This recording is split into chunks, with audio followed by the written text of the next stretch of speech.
These guys are already experts. Really? Yeah, they learn real quick, man. I can talk to one. Ready to get the streets, man.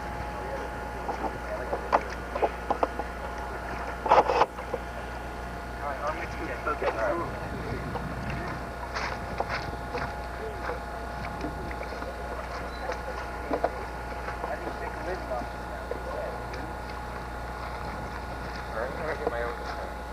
Oh, that's a pretty good spot right over here to the side. I switched off that whole really dead. But I put it down, not much stick up to the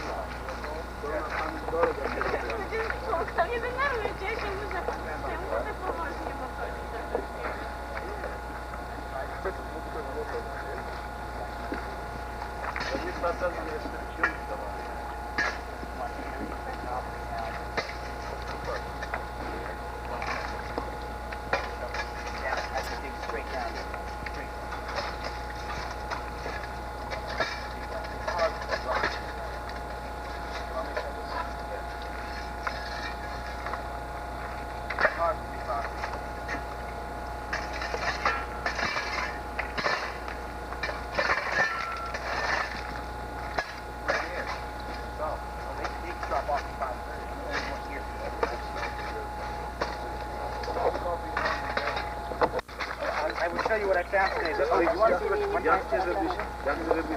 I'll show you what I found in my vial. I doubt you'd notice the difference. Is it really noticeable? Yeah, it's really big. I don't know what the garnet looks like. There's a lot of it in this rock. But I kind of think it's a bit lower down.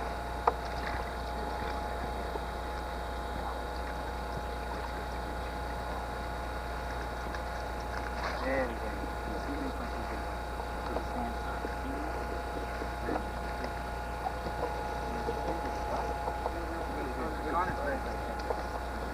Oh, we definitely noticed it. Filling it up. Is that big chunk today? Three of those big chunks. Okay, so there's things down. Alright. I'm going to say, well, the sun's setting this way. You want to look at the sun to your back so you can tell which angle you're going to hit it at. You know? Is it really worth $50? Yeah, it's a piece about this big. Piece of gold? He puts out about 2 a day. They usually get found. It really works though, because people at the door there are standing out going, I don't know if I want to come in or not. He says, well, there's a $50 piece on the deck if you come in. And they go, okay. They come and they look for it. They rarely find it. I can't see why they don't find it. That's going to do it easy. I'm going to go up there and look for it. All right. Okay. Show me how to do this first. Okay, let me sketch it.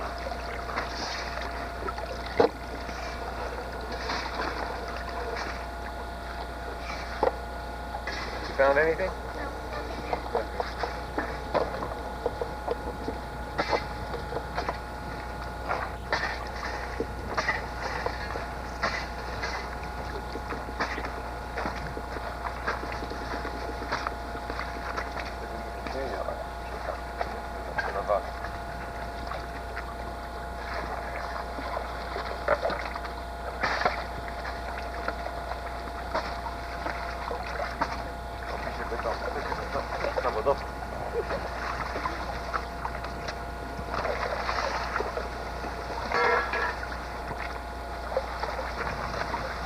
Okay, Dad, you ready? Yeah. Just move to the other side of the trough and you can splash it on that. That's all right. Sure? Yeah. Show me. Okay. Put the pan under the water. Yeah. Did that already. Real good shape. You want to pretty much hold one hand sturdy, shake with the other one. See how I'm always taking the right hand? That helps to work the water under. Hold one hand sturdy, shake the other one. You'll notice I'm starting to clean off my top rock. All right. Put more water down. Give it a little bit more water. Constantly give more water. Right. Now see what I've done? Look where the water's pouring from. Watch Underneath the rocks. From underneath the rocks. Exactly. I've worked it through the top rock. What that's done is it's caught the gold on the top and worked it down to the bottom. Isn't the gold going to get washed out with the water? No, rarely. Here, I'll give these guys a demo. A couple more people can do it. Okay. I'll work on this. We're going to get the tour now? Yeah, no. I'll give them a demo. I should take these big rocks out, right? Yeah, rinse these first. Make sure they're ready. Give it some more shape. Now, can't you agitate that too much? No, I don't think that's possible, Phil. The more that you agitate it, the better. You can never really agitate too much. The gold doesn't get scared. Let it go. You sound like You're doing a good job. See how it looks syringe kind of on Yeah, top now? yeah, much You better can than last slide. time. You you can sound like Jane slide Fonda. on top. Can't agitate too much. Can't agitate. Kind of like what? Jane Fonda. Jane Fonda. Yes, Jane. And what? You folks, have you rope canned before? No. Okay. You want a demonstration? Yeah, why not? I'm starting one right now, so just come on over here. Okay. Hold on. All I've done so far is really just given the pan water and I've shaken it down. Other than that, that's all that we've done so far. What you want to do is put the pan into the water and shake it really hard. Since gold is heavier than anything else in the pan, you're basically going to shake it down to the bottom. Once you've shaken through and it looks like the top rocks are rinsed, you can throw them off. The first part of panning is basically just hand thinning the pan. So really all I'm doing is I'm pretty much just taking off the top layer of rocks that I know is not gold. And if you feel a piece of gold this big, don't throw it out of the pan. That's my advice to you. You have to go find one that rock. Give it to you, right? Okay. Just push off the top layer with your hand. You'll basically be left with a gravelly thing underneath after that. This is after you've given it good shaking already. You just missed this like 3 minutes of shaking. Okay. I'm going to shake it a little bit more, pour the water out, give it a little bit more shaking. The way I thin it from here is to let the water do the work for me. Throughout the whole thing, just take the big rocks out, rinse them off and throw them in. We're looking for the big nugget right now. Okay, again, shake it down. At some point, there's a couple details that you want to notice. First of all, you want to move these rivets away from you. That helps to catch the water as it goes out of the pan. The other thing you want to do is turn the center of your attention from the bottom of the pan to the front of the pan. You don't ever want to do that, Pa. Why? You don't ever want to shake things off the end of the pan. Well, how are you getting all the rocks out? What you do is you shake it, keeping everything in the pan. Nothing should leave the pan as you shake it. Stop shaking, throw the water off. Shake it in the pan, stop shaking, throw the water off. Right. Basically, you want to take a little bit more water in the pan and let the water run off. A lot, and just throw that all off. Right, there you go. See how it pulls thing off? Oh, yeah. Off with it? Okay. Okay, now again, you're going to shake down. I've turned the center of my attention from the bottom to the front. Now, one little word of advice, don't look for gold too early. You're not going to find it till the very end of the pan. If you look for gold too early, it's just going to be a lot of stress, possibly an early death. I've had people come in here and have that problem. You make it look easy. How long have you been doing this? Weeks, years, in fact. Phil used to take me out when I was 10 and bring me to the streams around, and he would basically teach me how to do it. Who's Phil? This guy right here with the video camera. You're being videotaped, by the way. It's okay. It's for a television promo. Okay, again, we're going to shake it down to the front of the pan, throw off. Now, I've gotten down to the point where I can look for it effectively. Again, you don't want to look until this point. The gold will always be on the bottom of what you have because of its weight. People will really just, they look through as soon as they get the pan wet. You're not going to find the gold. You're just going to find a lot of pyrite and just get frustrated. Okay, I'm down to the point where I can look through it. I'm going to shake the whole thing into the front. If I have any gold, it's going to be sitting on the front lip. On the back, it's going to be sitting on this lip on the front. I really hope this pan has gold because then I won't look silly on this videotape here. But again, as I do the soft circles, the gold will sit up on the top of the pan. It'll sit up and slip up here. Looks like we have nothing but two tiny specks in this pan. Very, very small. Salt-sized pieces of gold. You're hoping to find things bigger than this. You usually find something in any given pan. Here's one here, and one there. Very small pieces, not big enough of note. However, you're hoping to find something bigger than that. Use your hands throughout the whole process. If we ever see big rocks that you want to get out, just pick them out. Okay, now I'm going to see you shake down the front. Now I'm just give you soft. It looks like you took a lot of your gold bearing material out. Oh, but see, you have a little piece. You got them coming out on top. Yeah, that's a good job. Yeah, no. It means you panned it down fine. You got one piece here. You have two tiny pieces of Right. And you can't really expect to find more than pour that this in any off, given right? pan. Okay, just pour that off. Now, if you were course, I'd take that out. You don't want that. It's too small. Leave it in there. So it's start over, right? Let's start over. It's basically leave it in your pan in case You check through everything else. You sure there's no other gold there? Yeah, that's all. Then you can check the do it twice. Okay. I'm gonna get rich now. I can feel it.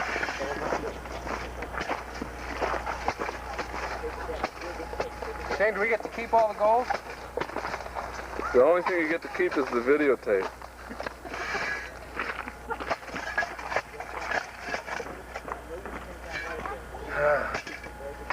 So I'm paying for my plane ticket home. Is that heaped? Oh. All right. You could get another shovelful on that. You think so? I can see the gold glittering in here now. It's blinding. Need my sunglasses. That's also why it's so heavy. Really?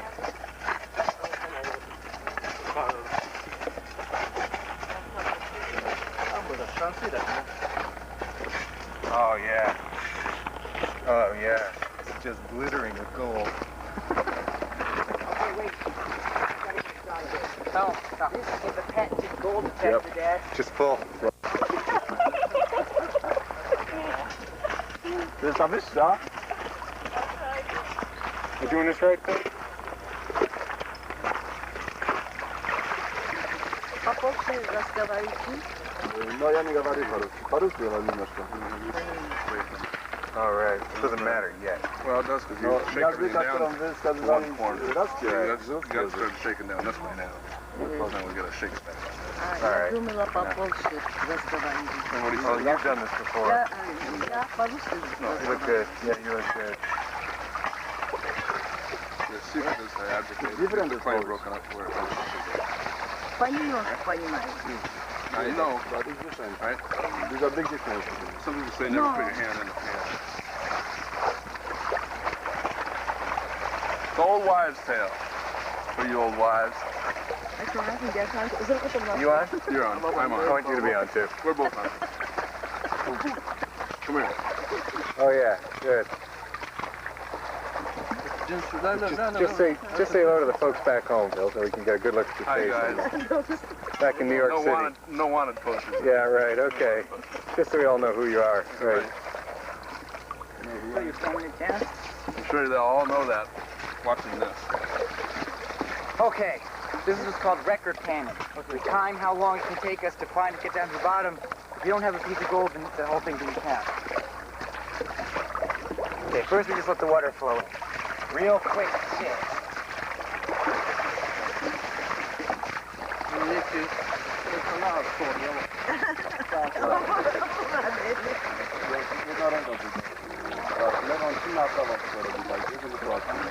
We use the hand thinning process a little bit too eagerly. Push off the whole top. And again, shake it down. Take out the big rocks, cut them off. Dump off the bigger rocks. Now remember, there has to be gold at the bottom for this to work. Otherwise, it didn't count. Okay, now we're down to where we can look. Shake it down to the bottom of the pan. Right down to the bottom. Soft circle. You want to be gentle with it? There has to be gold in here somewhere. And we have a tiny piece, which means that it's legal. Tiny, tiny spot. You probably won't be able to see it. It's probably all there was in here anyway. Since Shane did it, it's legal. Where's the focus on this That will thing, go to Bill? macro. Where's the focus? There's a piece in it, Bill. You want to look at it? I got several pieces in mine. Oh, this is autofocus. The autofocus, you can block it by pushing the focus button on the left. Oh, okay. And then turn the thing? No, it locks on. Oh, Now I to see. go macro, you have to turn it around. I can't. Is there a manual focus? Fine, it doesn't need before what's going on. No, it doesn't. But I did find one piece. And if there had been a piece bigger than that, like one of those big flakes, I probably wouldn't have thrown it out. These flakes are easier to catch than the little ones. Until you get to reducing. No. Why? The way you were scraping off the top inch and a half right there. No. If I That shook wasn't it down bad. enough, the gold would have gone right to the bottom. That wasn't bad. It was No. It wasn't bad. Found one piece. We're gonna do one more pan. One more pan just to show you guys what's going on, see if I can find another piece. I was finding big pieces all day until you guys came here. Now look what's happening.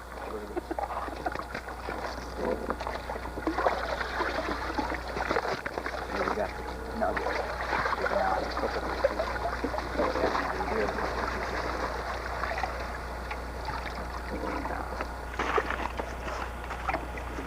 one little piece.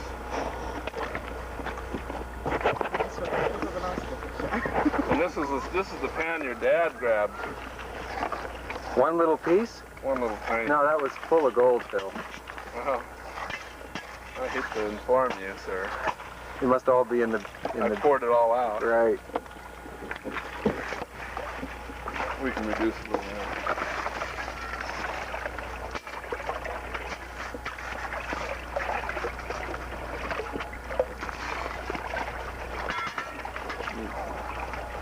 хорошо мешает, лучше. Это сразу помешает, что лучше. It's like a pizza. It's really fun. This is speed panning. All right. Usually we do a pan in about 3 minutes. We don't take this, you don't do this quickly. But...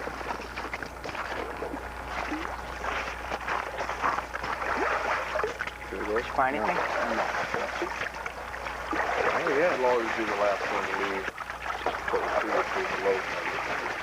Oh, where it hits is where you have to dig. Where it hits. And when people were panning for gold, they would mess up. No, this wouldn't even be considered stay. We'd have to have 3 or 4 of those in one pan. Check, But you I know mean, is what's this lucky? the size they actually found, or did they find things In the dredge? like this? Just like that. Like that. Just like that tiny piece. That's In what fact- people were getting? In fact, the dredge couldn't handle anything bigger. If it anything larger than 5/8 of an inch would go right through the trauma. We're talking about that. They would get that, no problem. That was their I mean, cater. that machine would get We're gonna things go through this it. Okay, I'll size? take you through it. You want to see that? Put it in the pan. What? And Let's see if this we can gold thing? macro it. See it? Yeah, put your finger on it for us. You see it? A little fleck of gold in there. Let's see. I don't see it. Is it right there? No, it's just closer to you, right in the corner of the pan. Nada. Oh, right there. Right there. Yeah, I see it. Think it's gonna come out on the tape? I know. What happens? Right there, you can see it real clear. That's it. Little tiny though. And you're saying that the dredge took out pieces this size? No, Shane's saying that. Shane's saying that, right. But he's lived here all his life. He's been doing That's it. true. He's the expert. Yeah, he's been doing it a long time. He should know. Did he build? All right, do people want 7 o'clock? Yeah, let's go ahead and start it. All right.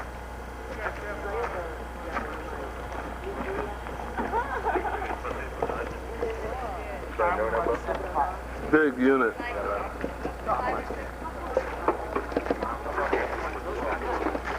John is pretty easy.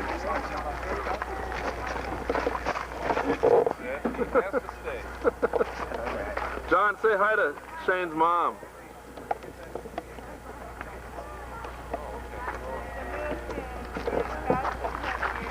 I think you look striking with your font and your hard hat. You know, Shane, looks like John has Mickey Mouse ears on because of the button position. It does.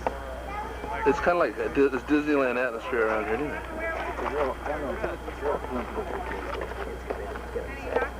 They don't want to hear it. I've never been in a parade. They don't want to hear it. You were good at all this. I know this. I know this so well now. They've done it. It was, before you were born. You're really smart. I was Maybe you're got saying it too fast. But then it got to point. Like, no, I have to make sure Let I it slow take. down. Right. I do change it. Do they ask questions? Sometimes they ask questions. Sometimes they ask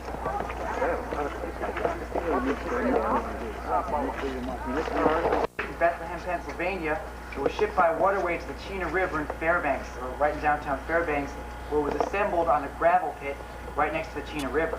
They then filled the water up underneath the dredge that you're standing on here, and basically sent it on its way off the terrain. It was in operation for 31 years and moved the 5 miles to this spot where you see it resting now. It put out $3.5 billion worth of gold over that time. My name is Shane. I'm going to be your tour guide. I'm going to take you around the dredge and show you the mechanisms of it. Feel free to ask any questions along the way. I like to run a very informal tour. We can explore the dredge together, basically. What I want to do is I want to give you a little bit of the background behind the kind of mining technique that this was based on, so as you have a better understanding of what you see when you get inside. This was called a placer miner. The placer miner is the technique by which you try to extract very small pieces of gold from over a wide terrain. Basically what happened was basically a large glacier moved through Fairbanks Valley during the Ice Age. As it did so, it acted as a large grater. It broke up the small pieces of gold and spread them throughout the whole valley. What this was geared to do was to go back over this glacier, basically in its path, and pick up these tiny pieces of gold and collect them in large enough quantities so as to be profitable. The way it did it is actually fairly simple. Everything that you were standing on and digging in, if you've been panning so far, which I don't think you folks have been doing, is called schist. S-C-H-I-S-T. Don't think I'm saying anything else to offend the children. It's schist. Basically, it's a kind of soil. It's a gold-bearing gravel. This was geared to process through the schist and to take the small pieces of gold out of it. The way that it did this was fairly simple. The buckets would come down through the center of the bucket chain you see here. There were 68 buckets in all. They moved at 22 a minute, and each one of them held 6 cubic feet of schist. As they came down through the center, they would come back around digging and carry the schist upstairs. Once upstairs, the schist would be deposited in a trommel. The trommel was basically just a large turning barrel. It had holes in it. It sifted through the schist, dropped the smaller pieces below. The larger pieces rolled right through the trommel and then out into the tailing piles in the back via the tailing stacker, which is basically just a large shaft coming off the back of the dredge, which had a tailing belt inside of it. They would take the tailings into the back and deposit them in the large piles behind the dredge. The smaller pieces were now sitting below in the sluice boxes. A sluice box is just a large gold pan. If you know anything about mining, you've probably heard the term before. The way that the sluice boxes work is they would run water over the small pieces of schist in the sluice. The gold would fall to the bottom because it was heavier. The lighter pieces would roll right out and likewise be deposited in the tailing piles in the back of the dredge.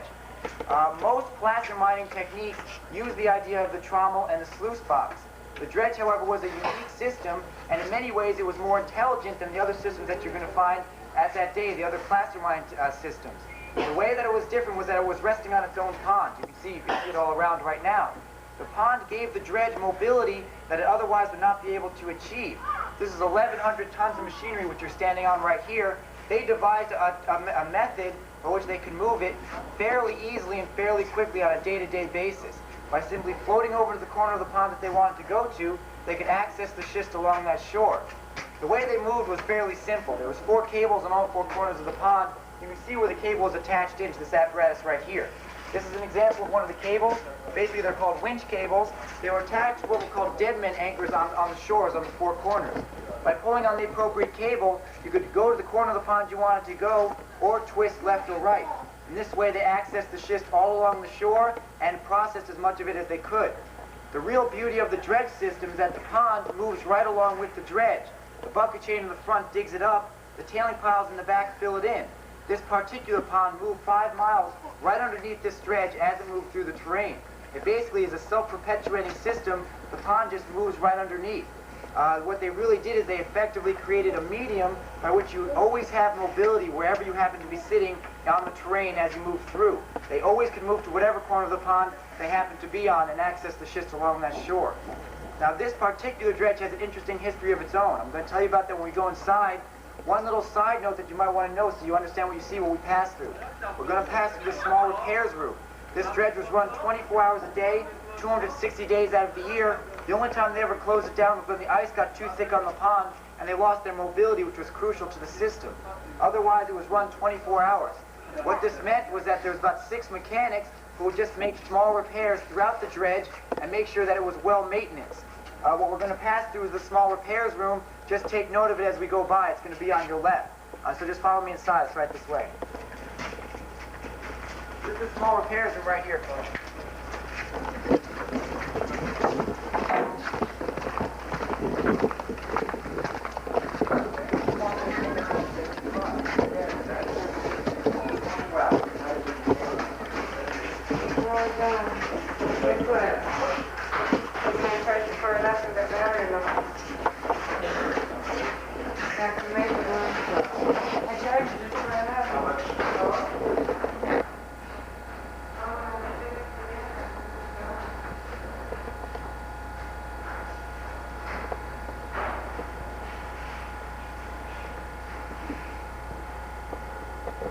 This dredge was operated for 31 years, as I said before. It was operated by the Fairbanks Exploration Company, or the FECO. The FECO would usually have a lot of problems cost-wise in running an electric engine like this.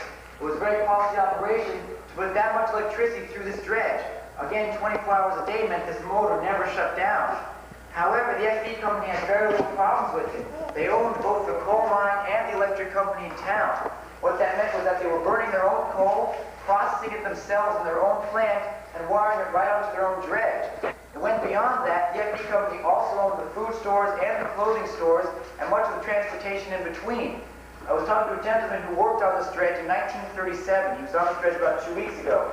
Basically, he said that they were paid $1.50 a day for their 8-hour shift. This 8-hour shift was basically all inside this machinery here. This did not include their room and board. $1.50, $240 million worth of gold out of this dredge here. The manufacture and assembly of this dredge only cost $800,000 in all. What that means is that they made their original investment back almost 240-fold on this investment here in this dredge. That's an exaggeration because you have to take out the prices of wages and running mechanisms. However, it only took 8 men to operate the whole, all the machinery here. Considering that they were each paid $1.50 a day, with the exception of the dredge master upstairs who was paid $8 a day, that's 20-some-odd dollars for every 8-hour shift. They were also running their own electricity in here to operate all the mechanisms. What that basically meant was that the prices to operate this were minimal on a day-to-day level. Considering they were putting out a little bit less than 250 ounces every day, you can understand the profits that were being made on this dredge. Again, the FB company made an extraordinary amount of profit. A gentleman pointed out that this must have been a noisy operation. Yes, that's very true. The workers' concerns and their safety was not looked out for that well. In fact, there was a lot of maladies concerned with this dredge. One was hearing problems. This dredge was very, very loud. There's nothing to absorb the sound. You can hear just the sound of my voice echoing off all the walls in here. When all this machinery was running, it was extraordinarily loud, and after working on this dredge for 20 years, you basically come out half-deaf. Other problems included mercury poisoning from handling so much mercury in the sluice boxes upstairs. The collection process used mercury. I'll tell you about that when we go up and look at the sluice. That was one of the other maladies involved. This also was not that well heated. They were dealing with water that was just above freezing coming through the sluice box. They took it out of the ice underneath the pond, put it through the sluice box, and put it back underneath the pond under the ice. There's various maladies concerned with working under very low temperatures for extended amounts of time. Again, however, the security of the workers was not the first concern of the FB company. Their first concern was their profit margin, which was extraordinary. What I'm going to do is I'm going to take you guys upstairs and show you the sluice box. It's right up here behind this mesh. You might want to notice the whole dredge was operated from this engine. The belt going upstairs operated the 2 large gears, which would in turn operate the bucket chain outside. The 4 cables in all 4 corners were also operated from this engine right here. We're going to go upstairs right now. Any questions on the way, just never the lines from upstairs. Okay, just go right along the wall. I'll tell you when to stop. Just keep on going. Okay, you looks good. All right. I just want to ask at this point, are there any questions so far? Does anyone have any questions about the operation or anything? Okay, good. I like it that way best. What you're looking down on here is the sluice box area. The sluice box was the center of the operation. It was where all the gold was collected. Again, the process is fairly simple. The schist would fall below from the trommel behind the steel wall that you see. The trommel was just a large sieve. It would drop the small pieces of schist down onto the sluice boxes. 6,000 cubic feet of schist went through this room every hour. They were sprayed with water through these nozzles. 8,000 gallons a minute went through the nozzles down onto the schist. It was a very loud, it was basically an enormous operation, a large-scale proportion that they were going through. The water and the schist would roll down the sluice box. All the sluices originally had these rivets that you see here. As the schist and the water ran down the sluice, the gold, which was heavier, would actually shake out and fall to the bottom. When they came to the collection process, they would find that the gold was collected under each of these crevices. The rest of the schist would roll right out because it was lighter, go down here, and be taken from a series of buckets onto the tailing shaft, where in turn it was taken to the tailing piles in the back. The collection process was a difficult one. Again, we're talking about many, many tiny pieces of gold. Tiny pieces of gold by the thousands, in fact. To collect it was not easy. You couldn't just scoop it up with your hands. What they would do is they would take mercury and pour it down over the sluice box. The mercury would combine with the gold to create what was called an amalgam, which is basically just a soft solid. You've seen a silver amalgam, it's what they use in fillings many times. A gold amalgam is basically the same kind of thing. They could then scrape the amalgam out of the sluice box and take it into Fairbankstown. There they would evaporate off the mercury and be left with molten gold. They would cast that into brick-sized shapes and send that to the lower 48. The average outtake for this process was 6,000 ounces of gold. Huge amounts of gold were going through this room. They wanted to make sure the workers didn't get their hands on it. What they did is it was all gated off and locked. There's only one worker allowed in this area. He had to wear a suit with no pockets on it. They literally did not want him to line his pockets with the gold. One person once said to me, "Why didn't he swallow it?" I don't know why he didn't swallow it. I don't know if I would have either. There was very little way that he could steal the gold. They watched him closely, and he had very little way that he could actually take it and literally pocket it. What we're going to do is we're going to go upstairs and look at the dredge master's room. We're going to pass by the trommel. I wanted to tell you a little bit of a side note on the trommel as we pass it. Look at the largest size hole. The largest size hole in the trommel is going to be about 5/8 of an inch. It's about so big. Any nugget bigger than 5/8 of an inch would have rolled right through the trommel and gone out into the tailing piles in the back. It would not have fallen into this room and therefore would not have been collected. That's perhaps one of the eccentricities of this operation, in that it can't catch the large pieces, but it can catch the small ones. With 97% accuracy, it would catch the tiny flecks of gold that came through this room. With 0% accuracy, it would catch the 2-ounce nugget that would roll right through the trommel and would be deposited in the tailing piles. 25% of the gold was lost because, in fact, it was too large to be caught. What they ended up doing is that about 2 million ounces of gold went right out of the tailing piles in the back. The only thing that they would try to do was to secure the gold is when they hit a spot that was especially gold heavy. They would call 2 people in off the land called spotters. Spotters would stand at the junction where the trommel dumps into the tailing stacker and basically try to, as the name implies, spot the big pieces of nugget as they went by. It was very ineffective. The basic idea was anything they found was a bonus. Most of it went right out into the tailing piles in the back. What we're going to do is we're going to go upstairs and look at the dredge master's room. I have a question. How did we get into this room? Right here? Yeah. Okay, well the trommel's behind this wall here. Now the bucket chains coming up were dumped into the top of the trommel would spin and water would be sprayed through it. Right. Now as the trommel is spinning, there's holes in the bottom, it falls right down through there. So down onto the sluice box where the water is spraying through it and then runs down. This is the sluice box. This is the sluice box that we're looking at right here. Okay. Now what we're going to do is we're going to go upstairs to the dredge master. Go all the way down to the wall and take a left. Look out the window as you go. I think you want to be a gold mine?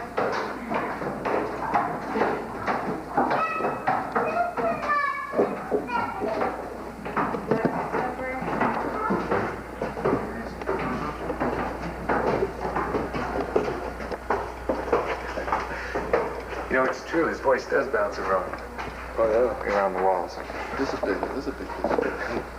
Amazing. It really is. What an incredible invention. Huge. Yeah. You remember Richard? No, I'm sorry. I didn't recognize you. Hi. Good to see you. I've been looking for you all day. Okay. Running around all You guys are day. standing right now. Nobody told us I left again. The dredge master basically ran the Where whole could they be? operation here. We have a dolphin store now. that- You didn't see the knot? The dredge master ran the whole operation right from here by using these levers. If you look through the braids on the floor, you'll see most of them are attached directly below winch cables, which would operate various functions around the dredge. Yeah, just look through the Focus. braids on the floor. That's real good. Yeah. So you see how they go right down below the winch cables? Basically, the dredge master's operations were many. One of his important operations, or as What? Is that Ned's camera? right to access a different part It's of the your pond. camera? This dredge moved 5 miles forward in its history. Doesn't look familiar to 30 me. miles and comes back in order motion. You and who did what? Kathleen and I went and drank margaritas, So as to access as much shift as You hear that, Ned? which was a big You hear that, mistake. Ned? You can be a witness, Ned, if things get packed there. Long-lasting winners. Long way. You too, Shane. 45-degree angles. So when they move 5 miles, they have to be qualified with the statement that they moved 30 miles back and forth and 20 feet down into the pond as they went. Huge amounts of shifts were being processed through this dredge. That's how they made their money, basically, on a lot of small pieces. It would take any one of us 3 days to pan down one of these whole buckets. They did 22 of them every minute. Multiply that by 60 for every hour, by 24 for every day, and you can understand the amount of shifts that they processed through. Again, very small pieces of gold, but in large enough quantities that they now had enough gold to make a profit. They moved 5 miles over the train forward. They found about 7.4 million ounces of gold over that time. That was over 31 years in that time. In 1959, we were locked into the gold standard at $35 an ounce. What that meant was that every year that went by, the price of production went up and the price of gold didn't. Their profit got smaller. Eventually, their profit for investment margin was not acceptable. The MB company took their investment out of this dredge and put it into another endeavor that would give them more profit for their investment. That was basically why this dredge closed down. It's been sitting defunct for about 30 years until John bought it 7 years ago and restored it to the shape you see it in today. Does anyone have any questions about it so Why far? didn't they reactivate it with the gold price going up? Okay, for a number of different reasons. One, all this machinery is out of shape. To restart this now would cost more money than probably just rebuilding a new one. Secondly, this is all out-of-date machinery. They could have something about this size doing much, much more processing schist-wise. There are mines all over this valley, which are basically placer mines, which are mining throughout it all because of the gold prices right now. They would never really restart something like this up again. It would be much more cheap just to simply put in a new modern machinery in front of the dredge, which actually has been done in many different out-of-shape dredges in this valley. The dredges have closed, modern machinery has been placed directly in front, and they've mined the area right in front of the dredge. Where did you get the water to use to wash the... It was a circle, it was a circuit. They would pipe it in right through the pond, put it back into the pond. A couple of related things to that, though. About 60% evaporation occurred every year. There's no natural source that fed the pond. The way they would replenish the water was one of two ways. Either they would pipe it back in through Davidson's ditch, which was really what they piped all the water in originally, or they would take large pieces of ice and dump it in the pond by carrying it over land. During the summer months, the ice would melt and replenish the water supply. They needed about 30 feet to operate. The water for the sluice was just a circuit. It came right in off the pond and went back to the sluice, back into the pond. That was called a closed circuit water system. Are there any other questions? I got another question. Yeah. To get the gold out, they poured mercury over it? Poured mercury over the gold. And then one guy with no pockets would come along and scoop it all up? He would scrape it. I'll show you the tool downstairs. He basically just scrape it up and take it to Fairbankstown in containers where they evaporate off the mercury. Yeah, again, because you couldn't collect up so many tiny pieces of gold, the mercury would do it for you. It would attract the gold. Plus, there was the other problem that it's not only gold that you find. There are other heavy minerals that would get caught in the crevices. The mercury would pass over those and just take the gold up. Once they had the mercury, it would become in a solid state. They'd just scrape it up, container it, and take it into Fairbanks. So these gold pieces are the size of centimeters. Tiny flecks of gold. If you look at the holes in the trommel, you'll understand the kind of size they were geared for. About 5 weeks ago, a girl here found a quarter of an ounce nugget, and that was about an inch long. A quarter of an ounce would have passed right through the system. Very small pieces of gold is what they were geared for. The kind of thing we find here on a good day. Perhaps a couple centimeters wide, tiny fleck size. That was their pager. That's really what they made their money on. How many dredges do the FD company have in the area there? There's about 10 dredges in this valley. They weren't necessarily all owned by the FD company. The FD company was a subsidiary of a bigger company called USSR&M, the United States Smelting, Refining, and Mining Company, which did own most operations in this valley. Are there any of these operating right now? There are 2 operational dredges in Nome right now. That's an interesting question. Both of them are about 5 times the size. They operate in off the ocean. There's no pond that's going to be big enough to hold these operations. They're huge. If you put it on top of this pond, it would probably touch all shores of the pond. Again, they work in off the ocean because of their size. There are only 2 operational. None in this valley. This whole valley is being mined but by different forms of placer mining. Are there any other questions about the dredge? That was a lot of good questions, folks. I'm going to show you guys the way out. We're going to take a little bit of different ways, so just don't try to get lost. Right through here. Right through here. Oliver, is he going to be able to get down the stairs? No, I'm here. We're trying to train him, but...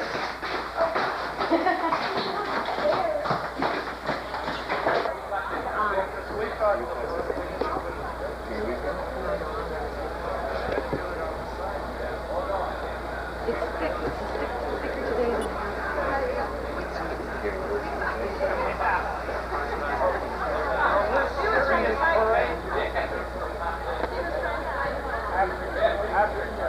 well, I contained the one in total.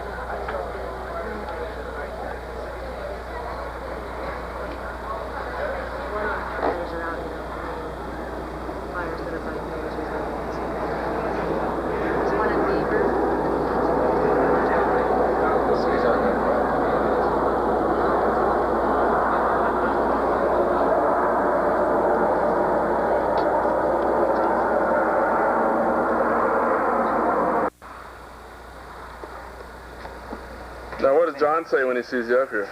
John will just kind of freak a little bit. I'm up on top. Wait a minute. That was good. Reach your arms.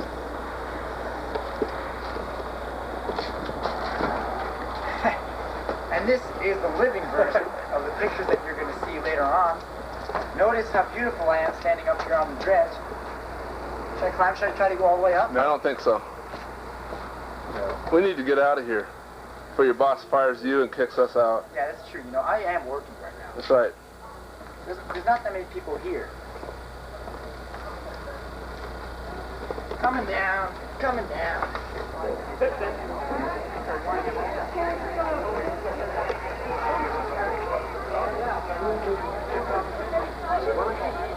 Yeah, sure. We met last week.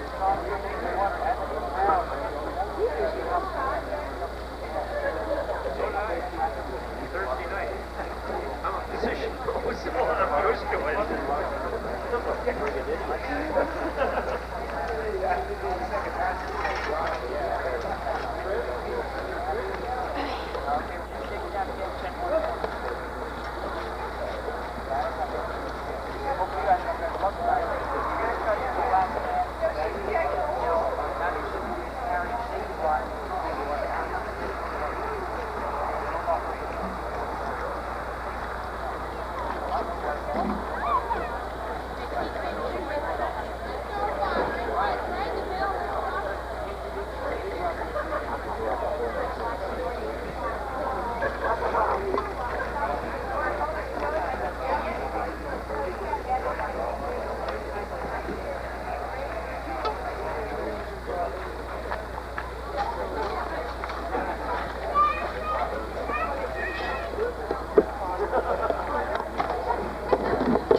Shane turned the world upside down.